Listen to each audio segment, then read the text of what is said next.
Welcome to MS InfoSolutions. This is Raman Nilu. I have a 3+ of years experience as a professional trainer, come developer. Okay, today I will discuss about the basic about .NET and what is .NET, why we are using .NET and who was invented the .NET.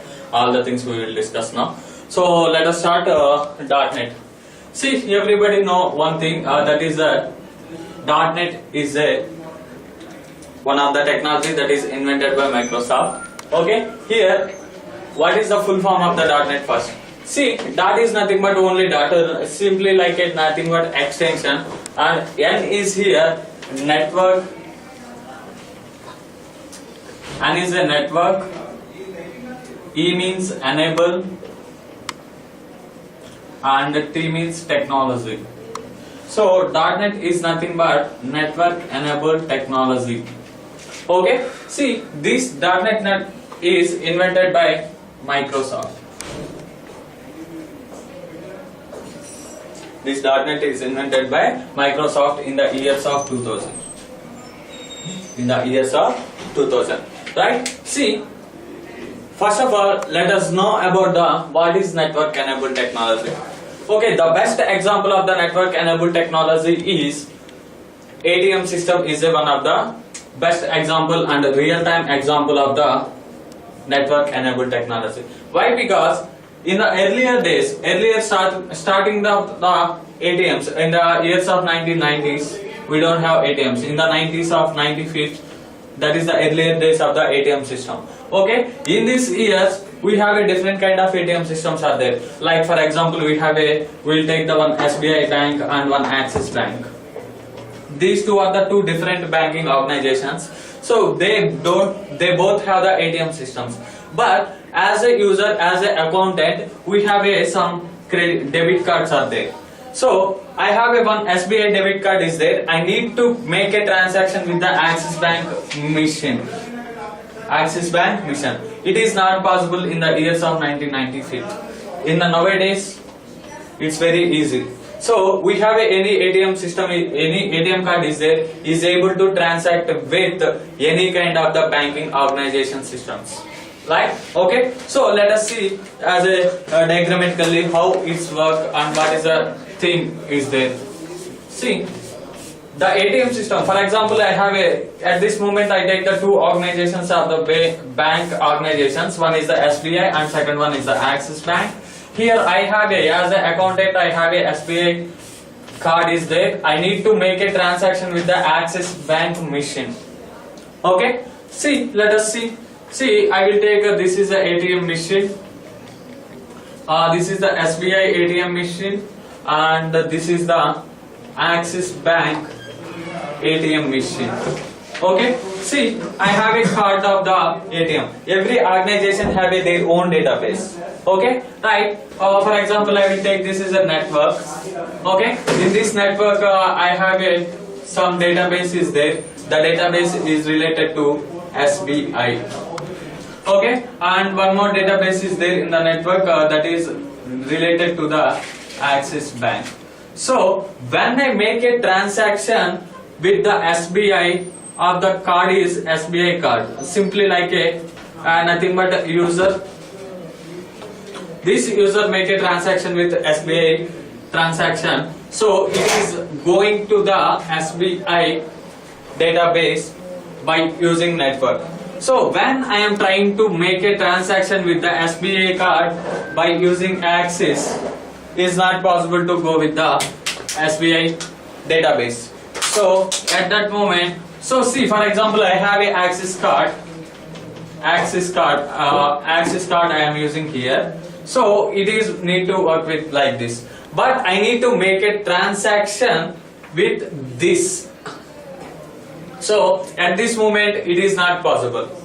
Okay, and here also I need to make a transaction like this.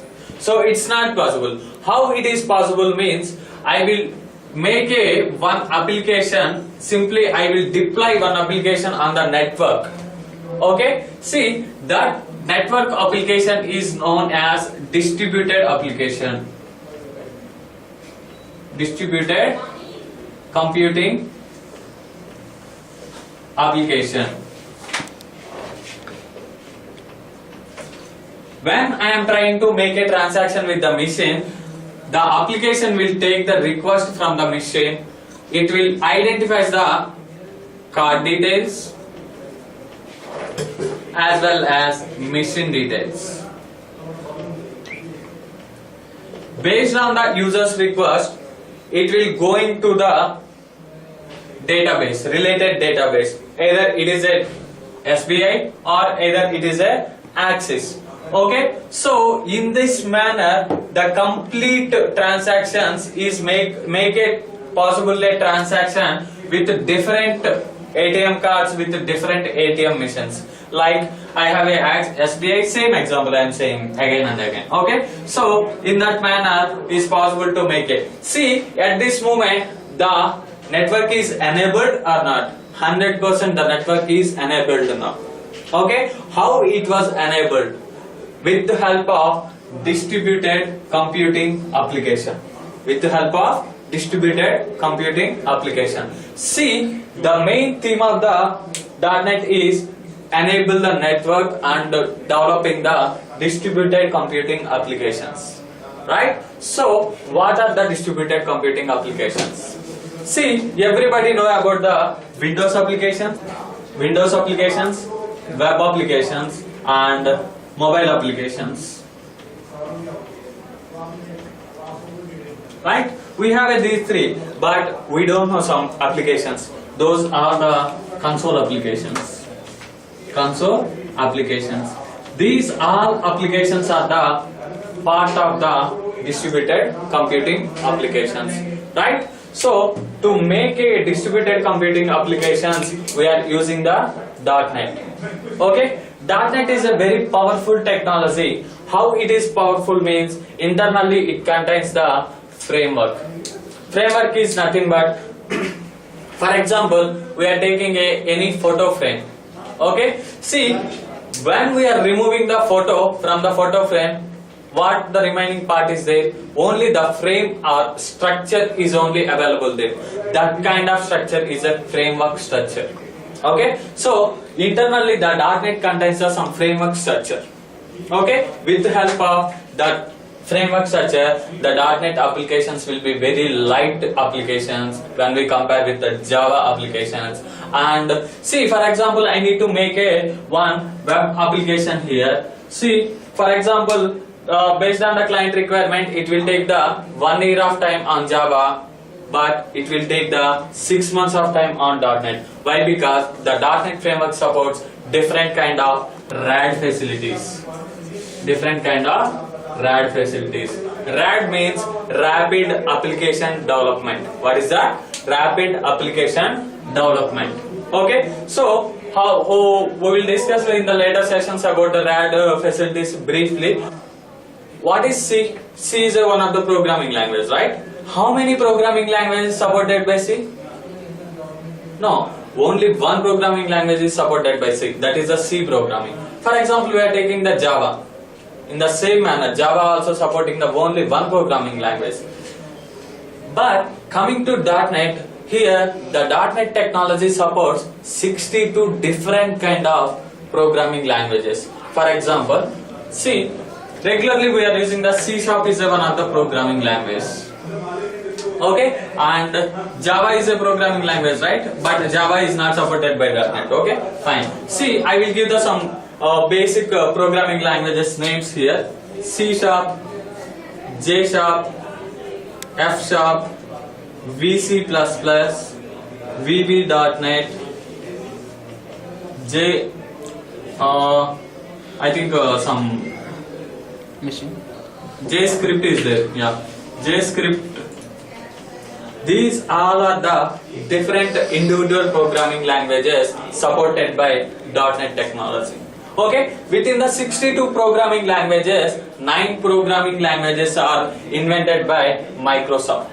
9 programming languages are invented by Microsoft. See, within the 9 programming languages, the list out of these 6 programming languages are also invented by the Microsoft technology. The remaining 3 are the Iron Ruby, Iron Python, and one more thing is there. So those 9 completely programming languages are invented by Microsoft technology. So simply the complete and indirectly the Microsoft supports the developers only.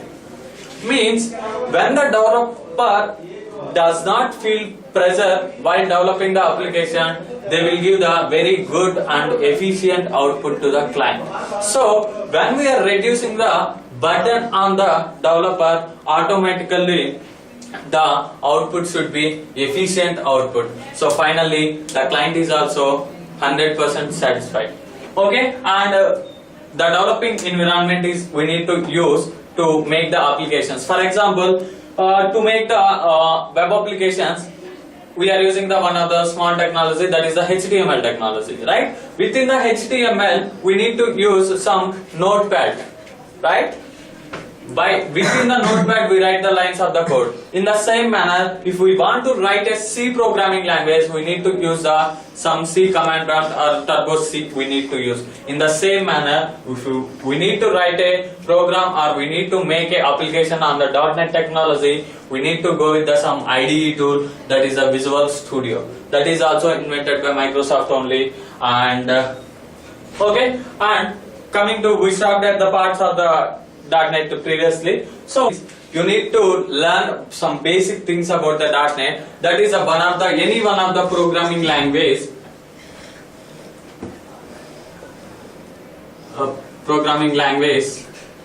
That is a C# I recommended to you. And the second one is one of the web technology to develop the web applications like ASP.NET. And I need to make a interaction between the front end and back end. So here ASP is I will fill front end and this is a back end. So I will go with the ADO.NET, Active Data Object.NET. So we need to learn these 4 minimum as a .NET technology as it become a good developer. See, let us discuss about these all the concepts in the coming sessions. So that's it for today.